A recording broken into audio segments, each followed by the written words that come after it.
Can you just clarify the number? The first group has gone out. My colleague, Minister Joly, will provide additional details very soon. But I can confirm that the first group of Canadians have successfully been evacuated out of Gaza through the Rafah border crossing into Egypt. They're now safe and sound in Egypt, and we're very, very happy about that. It's a result of weeks and weeks of work in the region with our allies, and we will continue to work hard to get the rest of the Canadians who are stranded in Gaza out. How many days? Pardon? How many days do you think it would take to get all Canadians out? Well, I'm very hopeful, and the fact that the first group got out is very encouraging. I believe this will build the momentum to get the rest of them out now that we've worked on the modalities to ensure safe passage. What happens to this group now? Where do they go from here? They go to Cairo and then they make their way to Canada. When are we talking about flying them home? People? You said the first group. We're talking dozens. Well, the first group, yes. How many? Dozens? How many? Yeah, the first group of people have successfully come out. Minister, if you can just clarify, like, what is their path now? They go to Cairo. When do they expect to come? Do they go to Well, Athens first? there's personal decisions that will be made in terms of their next destination, but it's going from Rafah to El Arish and then to Cairo. What were the challenges with doing this? It's just coordinating with all the regional players and making sure that they got out safe. And Rafah has, of course, logistical challenges, but we were able What's to. your biggest concern now? Still in Gaza, when can they expect to get out? Can you give us the latest about the updates of Canadians who are making their way across the Rafah? Well, I know Global Affairs has announced that a number of Canadians have been able to leave Gaza through the Rafah border, and that they're now in Egypt, and they're working with our consular officials and our team to make sure that we can get them safely. What happened? Is Canada going to be, or considering providing any military support to bring these folks to Canada? Like, what's the next steps when they get to Egypt in terms of the evacuation efforts? There are a number of measures that have already been put in place by our consular officials there to provide the necessary support, shelter, food, accommodation, and assistance in arranging for transport home. Right now, it's not anticipated that the military will be required because there are commercial flights available. And would they be paying for those out of their own pocket, or It is the expectation that the responsibility will be theirs, but if they're unable to afford that, then there are some provisions that Global Affairs can draw upon to assist them in getting home. Sorry, I'm just trying to understand the differences, because Canada, while there was still commercial flights out of Tel Aviv, sent military aircraft and helped bring Israelis. No, what's the difference in fact, first of all, Air Canada was no longer flying into Ben Gurion, and there were very significant limits on the number of commercial flights that were available, and Canadians weren't able to access that. That's why we sent in the Canadian military to help get those people to a place where they could access safe commercial flights. And so we took them to Athens, and then they made their own way home from there. So you're saying you're not anticipating the military will be involved? Right now we're not being asked to do that because there will be commercial flights available out of Egypt. Last question, Rudy. How's the situation in Lebanon in terms of an evacuation and Canada's role there? What's the latest on that? Well, we're watching the situation very carefully. We're actually quite relieved that hostilities have not expanded in northern Israel or in southern Lebanon. But at the same time, we have done the necessary planning, and if assistance to Canadians in Lebanon is required, we'll be ready.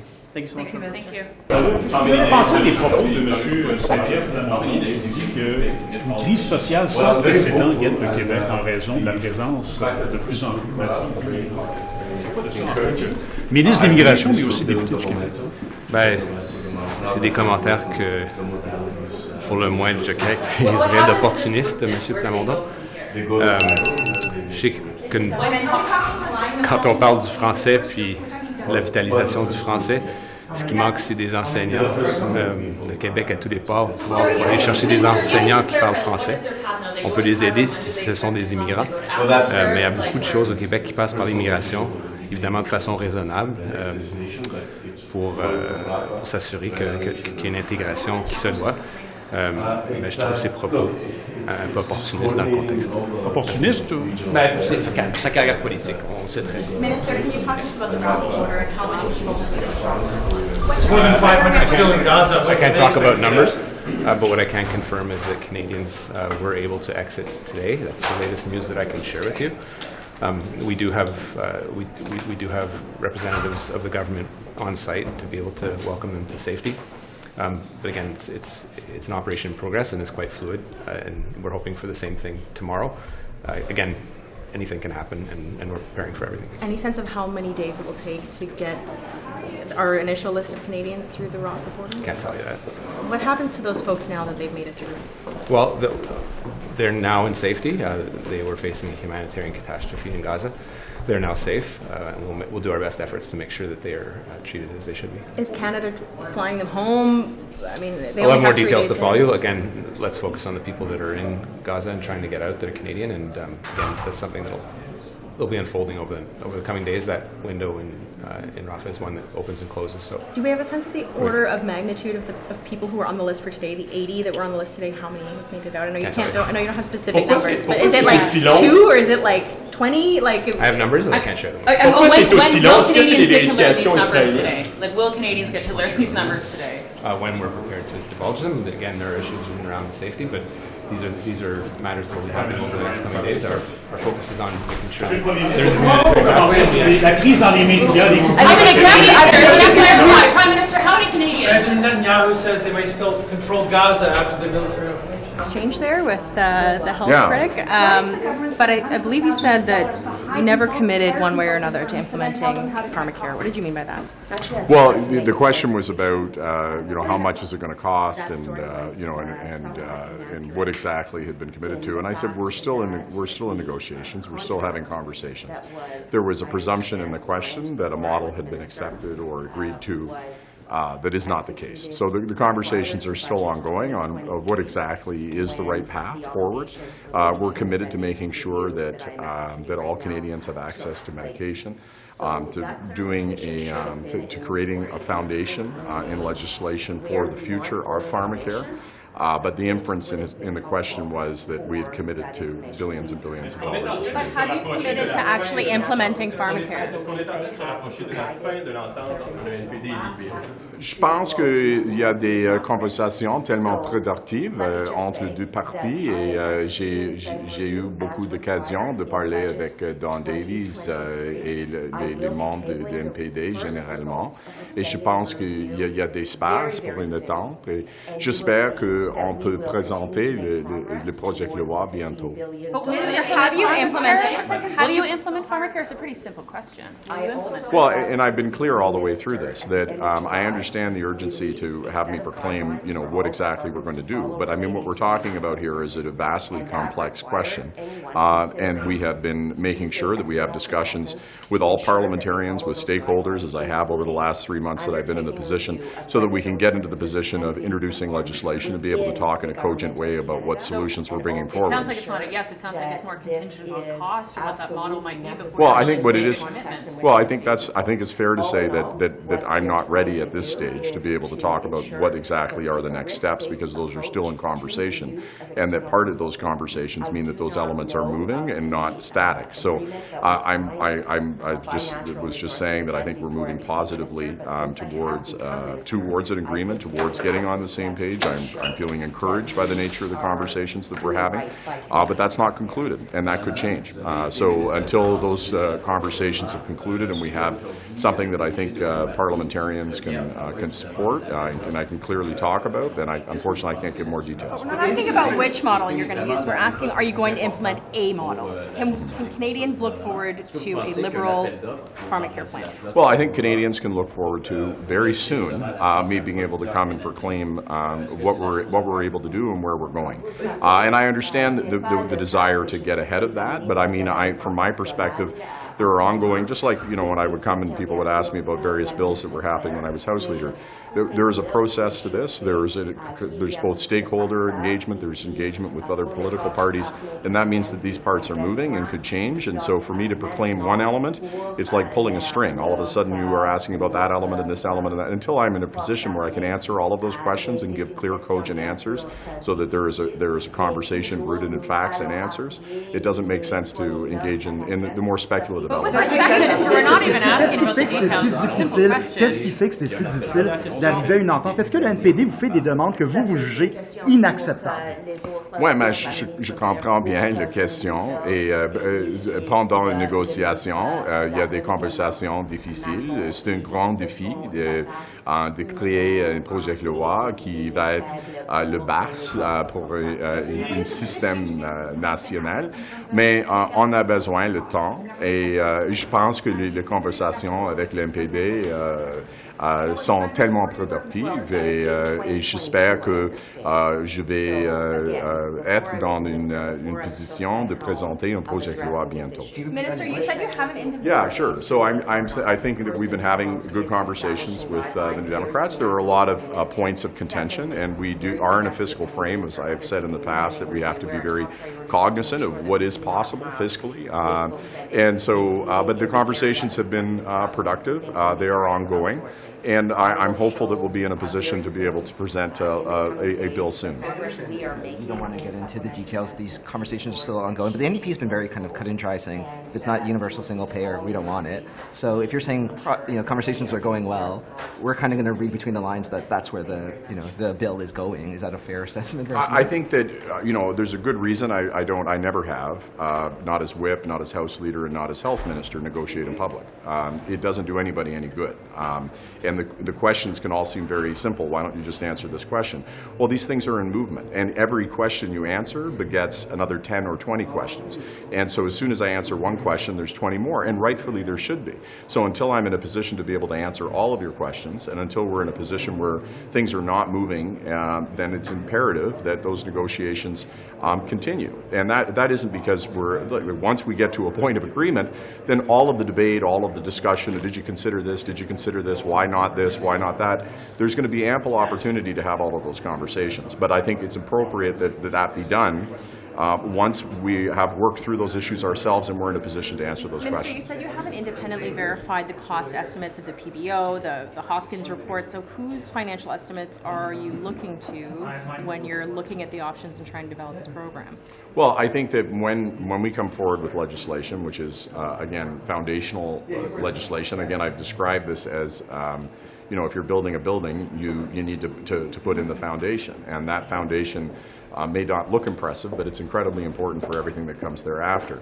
I think that, once again, to the other comments I made, once I'm in a position to be able to talk about that path, then we can talk about costs that are related and the considerations of why we're doing things at different periods of time. But I'm not in a position right now to be able to expand on that further. But I think it's confusing for people if the government isn't independently verifying various cost estimates as you're looking at the options and trying to figure out. So can you explain what information you're taking in? Well, it's my intention to be in a position where I can provide information that is not confusing and is very clear. And that's precisely why I'm refusing to engage in details right now. Okay? Thank you so much.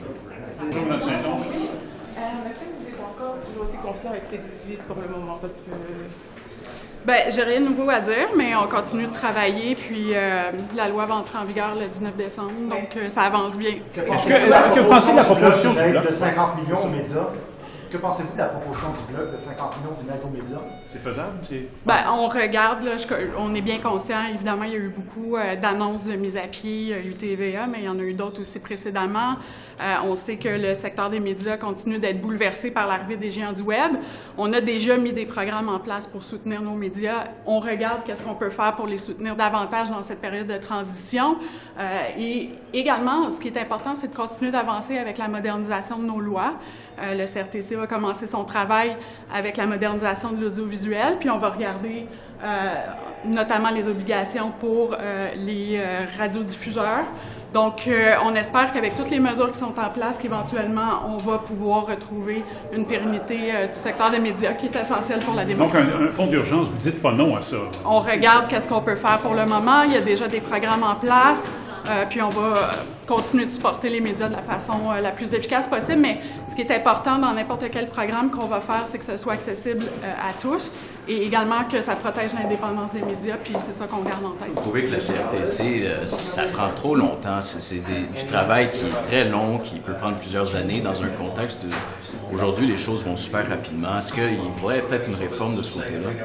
Bien, le CRTC, évidemment, c'est un tribunal administratif indépendant, donc je ne m'ingère pas dans les processus puis dans l'administration du CRTC. Moi, ma préoccupation, c'est de m'assurer qu'ils ont les ressources nécessaires pour être capable de faire le travail le plus rapidement possible et surtout de faire une liste des priorités pour aider le plus rapidement ça. Des états généraux sur l'avenir des médias, une autre proposition du Bloc, n'en pensez quoi? Ben, je pense qu'effectivement, on doit avoir une conversation plus large sur l'avenir des médias, mais je pense aussi qu'on doit laisser le temps à certaines mesures législatives qui ont été adoptées le printemps dernier puis qui sont dans la phase de mise en œuvre là, pour les prochains mois, la prochaine année, puis de voir l'impact de ces mesures-là aussi. Êtes-vous inquiète pour la culture québécoise? Êtes-vous inquiète pour la culture québécoise en général? Ah, ben, écoutez... Avec les pertes, c'est pas juste les médias, mais c'est même la production culturelle canadienne, évidemment, mais pour la culture québécoise qui est encore minoritaire. Ça vous inquiète, tout ça?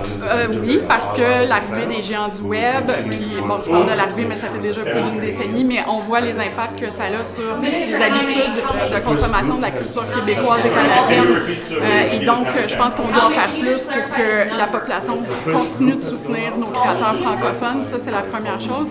L'autre chose, c'est de s'assurer que les conditions sont gagnantes pour que nos créateurs québécois, nos créateurs canadiens et francophones des langues minoritaires puissent continuer de rayonner. Et c'est en ce sens-là que la modernisation, entre autres de la loi de l'audiovisuel, va être super importante pour les prochaines années. C'est quoi déjà? Sure. Can I hold that for a second? Yes, what would you like to know? Well, we know that the premiers came out yesterday, in some cases threatening to bring in legislation that would make it harder for municipalities to deal directly with the federal government in terms of housing. I know we asked you about that yesterday, but can you just kind of weigh in on that threat, really? Yeah, look, obviously I think their concern is stemming from what I view to be the successful deployment of the Housing Accelerator Fund.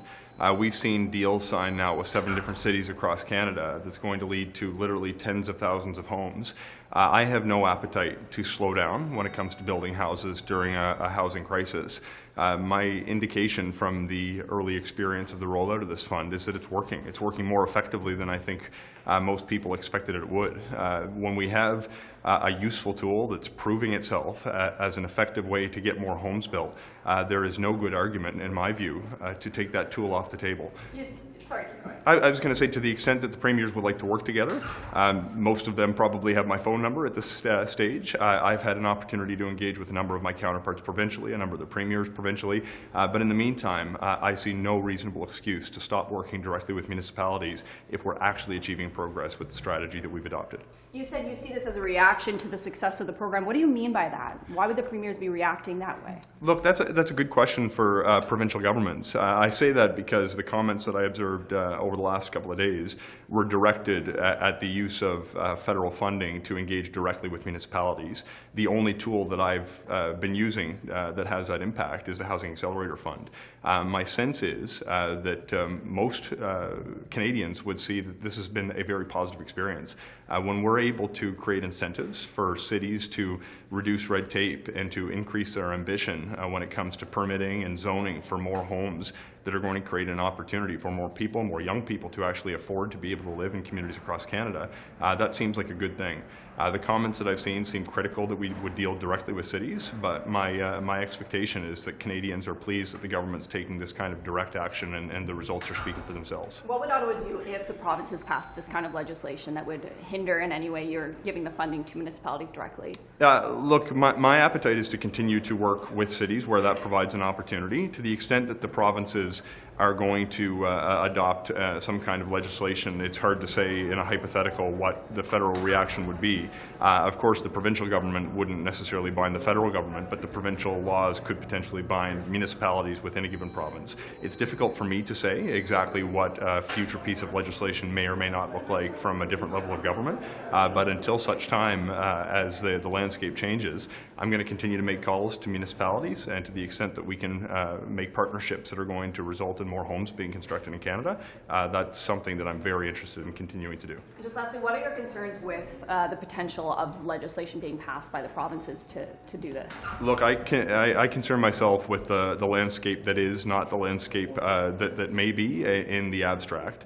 To the extent that provinces seek to change that landscape, I certainly hope it's not going to be with a view to slow down the very positive relationship that we're building with cities across Canada that's literally resulting in them accelerating the pace of home building during a housing crisis. There is no reasonable excuse for me to slow down during a housing crisis when it comes to building more homes for Canadians. I'm going to do everything I can as quickly as I can to build more homes. I think the moment demands it, and that's the approach that I'm going to take. Do you think it would slow down housing, though, if this type of legislation was brought in by the provinces? Well, it's hard to say in the abstract. I don't know what kind of legislation they may be contemplating. But one of the realities that I think we need to confront as a society is a lot of the changes that we are now incentivizing through federal funding were possible for cities to make on their own, or for provincial governments to encourage cities to make either through legislation, through funding opportunities of their own. To the extent that there will be new legislation that would prevent the kind of relationship that we're building directly with cities that is showing the rapid adoption of new zoning practices and increased pace of permitting, I can see no reason why there would be an incentive for any level of government to slow that down. Frankly, when I talk to people from different parts of the country, they're happy to see the federal government take a new approach, and they seemingly believe that the federal government has an important role to play. Though it may be primarily the jurisdiction of municipalities and provinces, my sense is Canadians have responded positively to the idea that the federal government is putting money on the table that's actually incentivizing a reduction in red tape and an increase in ambition when it comes to getting homes built in cities across this country. We've got 540 applications that have come in through the Housing Accelerator Fund. We're going to very quickly work to deploy agreements backed by significant federal funding to build more homes as a result of those relationships. But what do you say? Sorry. Go ahead. I wanted to ask you about the home heating oil exemption. There's been a lot of confusion and a lot of... Yeah, fine. Are you okay? I think there's been a lot of questions about, is this benefiting Atlantic Canadians more than other Canadians? There was a cabinet shuffle this summer. The message coming from the Prime Minister's office was there was supposed to be a rethink of how ministers communicated. Do you think your government rolled out that announcement and that measure in the most effective way possible? Do you think you were as clear as you could have been when it came to this kind of exemption and this kind of a carve-out, given all of the concerns folks like the premiers have now expressed in light of the kind of what you did and how you did it? Look, I think communications in every instance can always be more effective, but ultimately, when Canadians are going to assess the value of a program, they're not going to look at how the announcement was made. They're going to look at whether it's actually having a positive impact on the quality of life that they get to enjoy. Two areas that motivated me to run for office in the first place, back when I was contemplating leaving a job that I really enjoyed before the 2015 election, was to do more to fight climate change and to do more to make sure that people at home had an opportunity to deal with the cost of living. When we actually create an incentive that's going to cover the cost of a heat pump to get people off a very polluting source of fuel, home heating oil, that's going to also save them thousands of dollars a year, I know that this is the right path forward. Just over the course of the past weekend, I was speaking with someone in my community. She's a single senior in her 70s. She told me that she has recently installed a heat pump and is really looking forward to the savings because last year her home heating oil bill was over $4,000. This is obscene when we're expecting people who are dealing with a teacher's pension for income to be spending thousands of dollars every winter to get through without relief from a different level of government. In my own province, they recently rolled back the support for home heating oil for low-income families. What we're able to do by not tinkering around the edges, but actually accelerating the transition to a cleaner source of heat, a heat pump. I use one in my own home. We're going to be able to dramatically reduce the pollution that is coming from home heating oil and literally save people thousands of dollars at a time when they very much need it. But what does it say to you when every premier in Canada is asking the federal government for more equitable treatment when it comes to carve-outs of this policy? I take your point that there were real policy needs and your government was responding to concerns from people who use this, but the conversation now is more about national unity and fairness and equitable. With that, do you think your government communicated this as well as it could have? Well, one of the things that I think is really important to understand in Canada is that every time that you adopt a policy that has national applications, it's going to have a different impact in different parts of the country. This, I'll be the first person to acknowledge, Atlantic Canada, proportionally, uses more home heating oil than every other part of the country. That said, I saw Alex Bellengal put out a couple of stats the other day of I think it was more than 1.1 million home heating oil users across Canada. 926,000 are outside of the three provinces that currently have a deal on the heat pumps. There's hundreds of thousands of people in Quebec and Ontario alone who use it more than, in fact, in Atlantic Canada. But one of the key things to really understand is when we move forward with hundreds of millions of dollars of support, to clean up orphan wells in Western Canada. That didn't benefit Atlantic Canada directly, but I still think it was the right thing to do.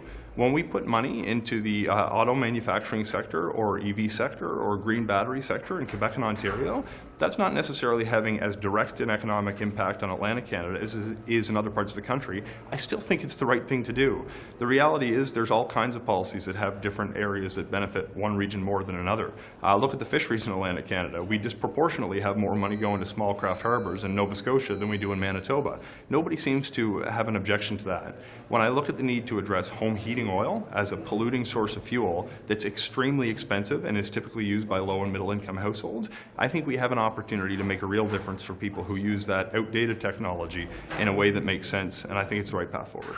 I do have a meeting, folks, to go to, so I should run away. Just one more thing on the premiers. What do you take of what they're saying, that the federal government is basically overstepping and not respecting their jurisdiction when it comes to dealing with municipalities and housing?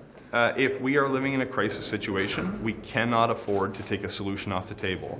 My engagement with cities is having a meaningful impact. It is changing the way that cities build homes, and they are literally making it legal to build the kinds of homes that are going to create affordable places to live in cities that currently have no vacancy. Talk to a young person today and try to make the argument. Try to make the argument that you should slow down when it comes to build more housing. There are people who want nothing more than be able to pay rent and to buy food and maybe go out and see their friends. The idea that we should do anything at all that's going to slow down the pace of construction, that's actually going to create the homes, that's going to provide an opportunity for people to live meaningfully in their community, makes no sense.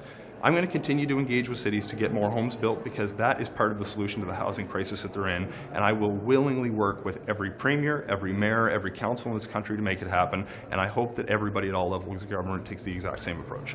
Okay, thanks very much. A man died on a plane because they didn't land and divert the plane, and he died shortly after it landed. We heard a story a day ago. What's your reaction to that? Should planes like this Air Canada plane have diverted so this man potentially has a better shot at living? First, I offered my condolences to the family. They're grieving. It's a difficult moment. Now, I know Air Canada has to follow different steps and procedures, and that's up to them to answer to that. Sur l'entente sur le logement, on va avoir des détails aujourd'hui dans l'énoncé économique. Est-ce qu'il y a des cibles fermes qui ont été établies? C'est des objectifs communs, essentiellement. Sur beaucoup de choses, on se rejoint. On veut la même chose. Et dans le cas du Québec, c'est la seule province qui vient jumeler les fonds. Donc, nous, on a 900 millions dans notre programme. Ils jumellent 1,8 milliard. C'est énorme. Alors, on s'entend sur des objectifs communs, des résultats communs. Est-ce qu'il y a un chiffre qui va être dévoilé aujourd'hui sur le nombre de logements qu'on veut construire? Ben là, ça va dépendre de Québec. On va écouter ça. Une question sur Bombardier. Est-ce que vous espérez voir un appel d'offres dans ce dossier-là? Faudrait demander à la ministre. Monsieur Champagne, qu'est-ce que vous répondez à Bombardier? La pression s'accroît. Il y a de plus en plus de voix qui réclament que le gouvernement fédéral donne une chance à Bombardier dans le dossier des avions de surveillance. Qu'est-ce que vous répondez? Ben, écoutez, il n'y a pas de décision de prise. On a été très clair là-dessus. On est conscient du rôle de Bombardier dans l'industrie aérospatiale, mais de l'ensemble de l'industrie, parce qu'il y a beaucoup de joueurs qui sont évidemment qui font partie de l'écosystème. Moi, je parle un peu à tout le monde dans l'industrie. Et comme on leur a dit, il n'y a pas de décision de prise. On va prendre la meilleure décision. Tu vas avoir un appel d'offres? On va prendre la meilleure décision dans l'intérêt des Canadiens, évidemment, du besoin qu'on a pour d'avoir des nouveaux appareils, en fonction aussi du coût, de la disponibilité et des capacités qu'on a besoin pour ces appareils. Donc, une compétition ouverte? Bien, écoutez, on est en train de considérer tout ça. Comme je vous dis, il n'y a pas de décision qui ont été prises sur cet enjeu-là. We know that the government lost $150 million on the Medicago investment. What is happening with that? Because the last time we spoke, you were talking about how you wanted to save the factory, you wanted to save those jobs. It's happening. That's still happening. So where is it at? It's happening. We're negotiating a settlement with Medicago, but the parent company in Japan. We've been working with our colleagues in Quebec. There will be a new life for the company in a probably much focus on R&D, because I think that's where we need to go back. We still believe in the technology, the World Health Organization as well, and we're going to turn that around to make sure that we maintain. My objective was always about the people, keep the talent, was making sure that the technology would remain in Canada, because we think that plant-based could be a solution if there was a future pandemic. But at the same time, to have a company which would be viable under the circumstances, which is to go back to do more research and development before they would have a product that they can bring to market. But what sort of timeline are you on there? Oh, we're very, very close. I mean, the latest I've heard, we were negotiating with the company about the final terms of that. But we've made progress, and more importantly, we found someone who is willing to take back the assets and some of the people to turn that around, and that's what we hope, and that's what I think is going to happen. But what do you say to Canadians? Is Medicago still viable without their COVID product being used out in Canada and elsewhere? Well, I would say what they need to do now is to go back to the R&D portion of that, you know, to have a product that could be developed. I mean, part of the issue was how you could scale that product, you know. I think that the technology is sound, but it was a matter of scaling.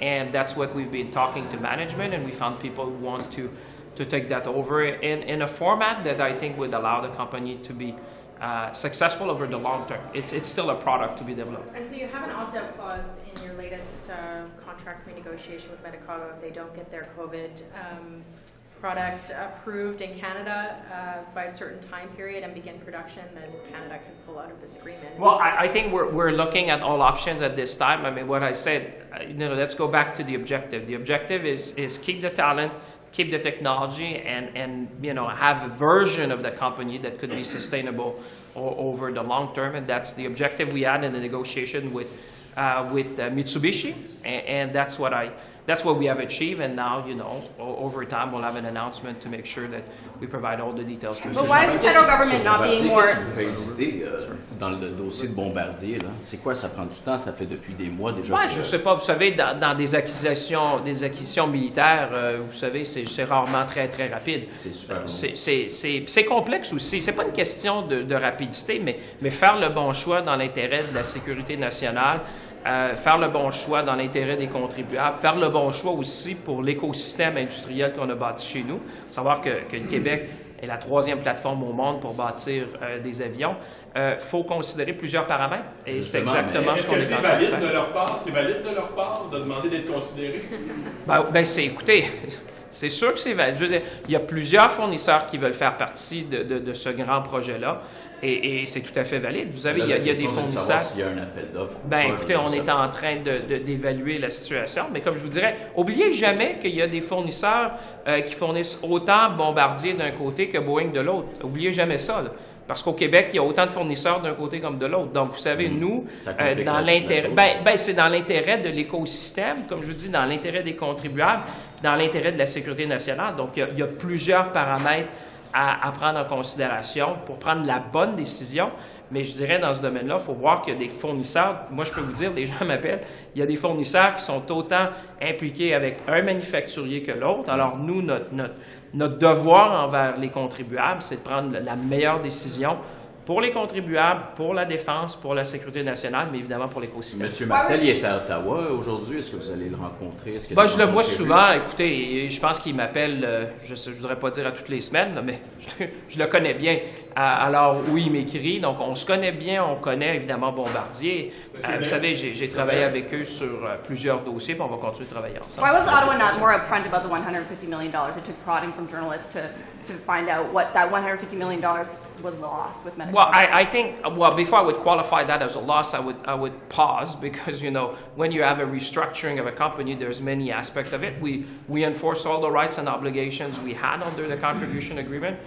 We talked with Mitsubishi in Japan to make sure that they would contribute as well. But, you know, when you have a settlement agreement of that nature, you don't typically negotiate in front of the public. You make the best possible deal, and then you provide to Canadians all the accounts that they should have with respect to that particular investment. Merci tout le monde. À tantôt. Merci. Est-ce qu'il va y avoir un appel d'offres? Qu'est-ce que vous pouvez dire là-dessus? Bien, tout d'abord, on est évidemment fiers et contents que l'industrie canadienne soit présente et continue à nous demander de faire ce qu'on fait avec eux depuis de nombreuses années, d'appuyer les travailleurs de l'industrie aéronautique au Canada. La décision n'est pas encore prise. On est en contact avec toutes sortes de gens qui ont différents points de vue et on espère pouvoir prendre et annoncer cette décision prochainement. Est-ce qu'on a peut-être une date, un échéancier? Quand est-ce que la décision, s'il y a un appel d'offres ou non, va être prise? Parce que ça fait un bout quand même qu'on en parle, que ça traîne. On sait qu'en défense, c'est toujours plus long. Donc, est-ce que vous avez peut-être un échéancier par rapport à ça? C'est une décision complexe qui demande de tenir compte de plusieurs enjeux également complexes. Donc, il faut faire les choses correctement. On espère la prendre prochainement. Puis on va la prendre, cette décision, d'une meilleure manière parce qu'on est à l'écoute des points de vue de différentes personnes. Allez-vous l'entendre? Allez-vous lui parler peut-être aujourd'hui là-dessus? On s'est déjà rencontrés, comme j'ai déjà rencontré des représentants d'autres membres de l'industrie. Mon équipe va être à l'écoute et je vais faire le suivi avec eux. Est-ce quoi exactement qui traîne dans ce dossier-là? Pourquoi c'est aussi long? Je sais que c'est complexe, mais c'est quoi? Est-ce que c'est le fait que Bombardier peut-être n'a pas l'historique pour faire des avions militaires? C'est quoi le...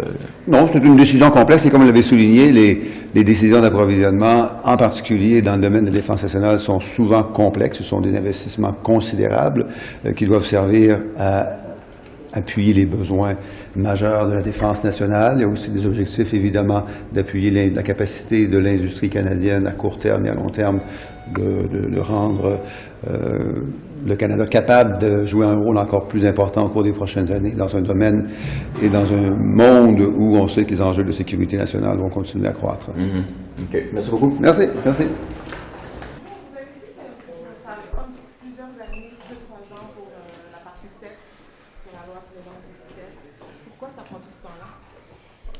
Ce n'était pas le cas que nous ne travaillons pas sur le parti 7 pour appuyer les deux langues officielles.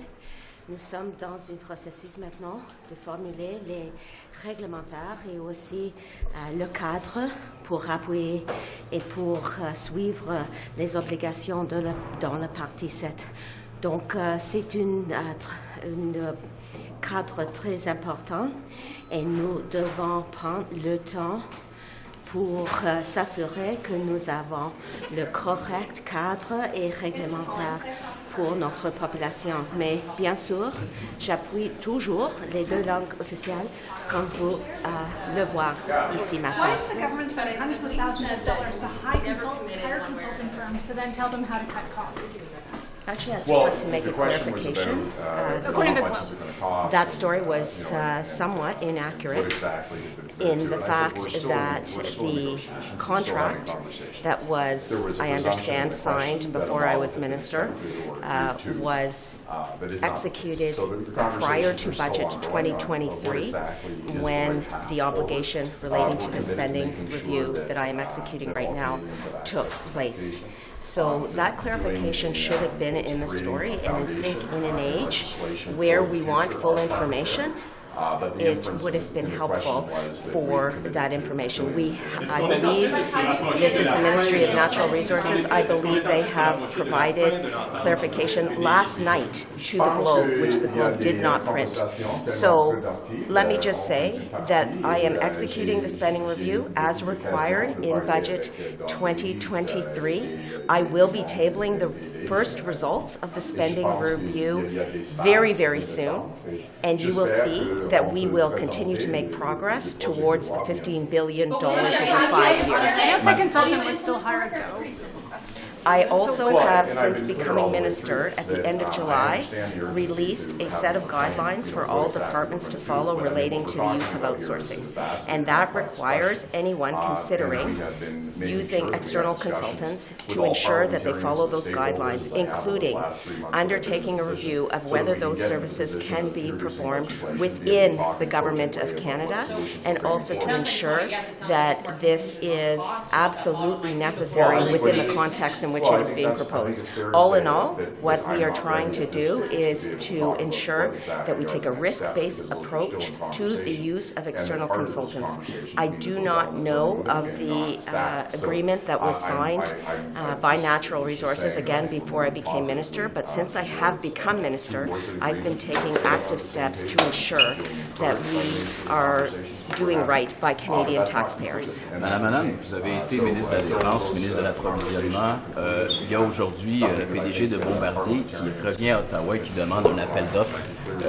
Donc, qu'est-ce que vous pensez là-dessus par rapport à... Vous avez été vraiment dans les postes les plus importants pour la gestion des contrats du gouvernement. Est-ce que vous pensez qu'un appel d'offres pour remplacer la flotte pour laisser justement la chance à un producteur canadien Est-ce que c'est la chose à faire en ce moment?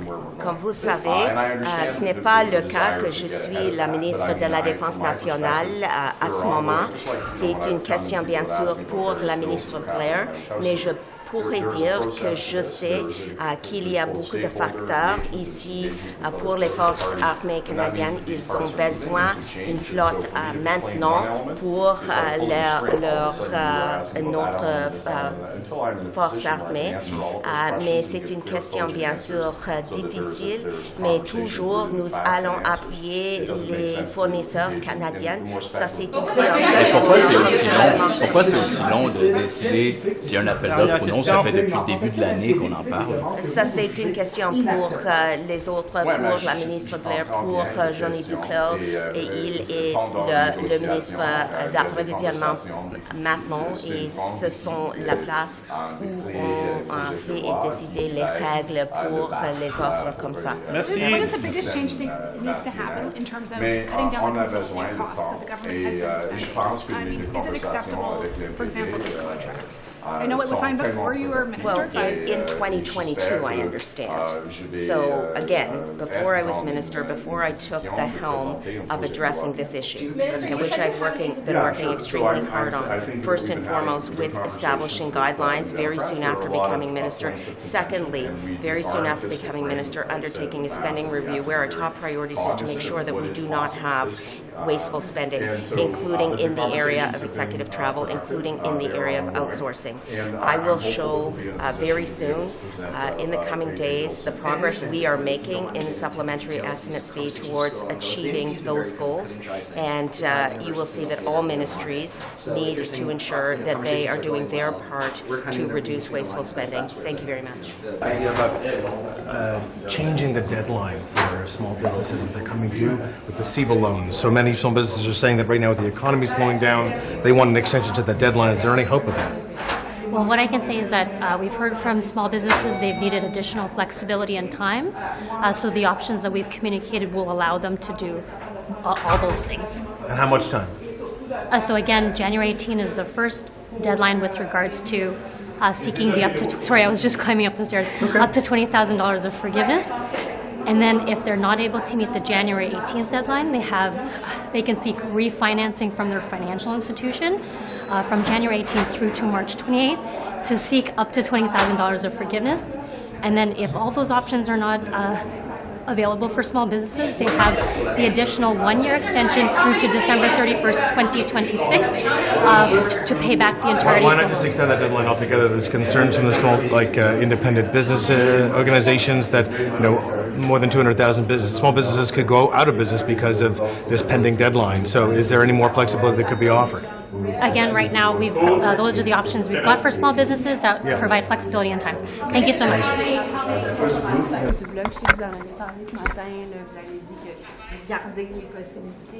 Mais cette idée-là d'un 50 millions injecté le plus rapidement possible, vous en pensez quoi? Il parle d'une mesure pansement, là, évidemment, mais vous en pensez quoi?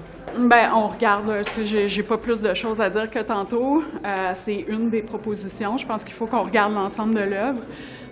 Je vais répéter ce que j'ai dit plus tôt, c'est-à-dire que peu importe l'angle qu'on choisit pour aider nos médias qui traversent encore une fois une période très difficile, il faut le faire de façon à ce que ce soit une aide qui est générale, mais aussi qui protège l'indépendance des salles de nouvelles, parce que la dernière chose qu'on veut, c'est porter atteinte en voulant aider, porter atteinte à l'indépendance des journalistes. Donc, c'est ça que je garde en tête, puis on regarde toutes les possibilités. Can I ask you about the online harms bill?